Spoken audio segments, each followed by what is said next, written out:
Lengkap.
Ini satu tas nih. Ini on. Sampai tinggal. Di foto na. Ada yang cepat. Orang 6. Pak, lagi ada harimau di kebun kemarin, Pak. Gini ya Pak ya, kami sekitar jam 3:30 dapat SMS dari keponakan. Katanya harimau itu sudah dekat tempat kami kerja kan. Lalu kami pulang ke pondok. Lalu kami mandi dulu. Setelah mandi kami duduk di pondok di depan kan. Nah, harimau itu muncul Pak. Sekitar jam berapa, Pak? Sekitar jam 4 lah.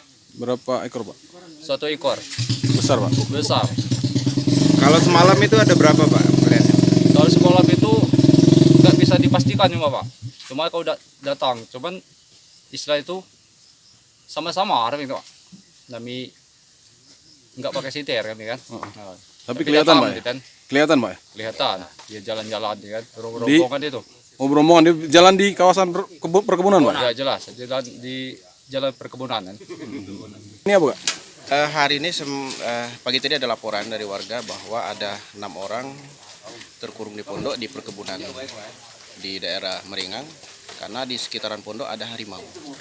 Harimau dari jam 4 sore kemarin sampai semalam. Keterangan dari pelapor.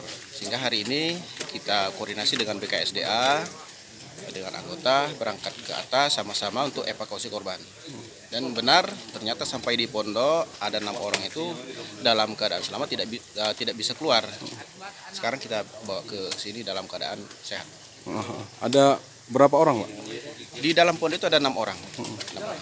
Dari pantauan pengamatan polisi memang ada jejaknya, Pak. Ya? Kita bekerja sama dengan BKSDA mengamati jejak-jejak keterangan dari saksi dan benar bahwa ada bekas jejak-jejak kaki harimau di situ. Menurut keterangan dari yang dalam pondok 6 orang itu memang dia melihat 3 ekor harimau di situ. Lokasi pengebunan sendiri sudah mendekati hutan lindung nggak, Pak? Perbatasan itu tanah warga, masih 4 km lagi dari hutan lindung menurut keterangan dari BKSDA, tetapi berbatasan langsung dengan hutan lindung. Jadi semua petani selamat, Pak. Ya? Alhamdulillah semuanya dalam keadaan selamat sampai ke sini.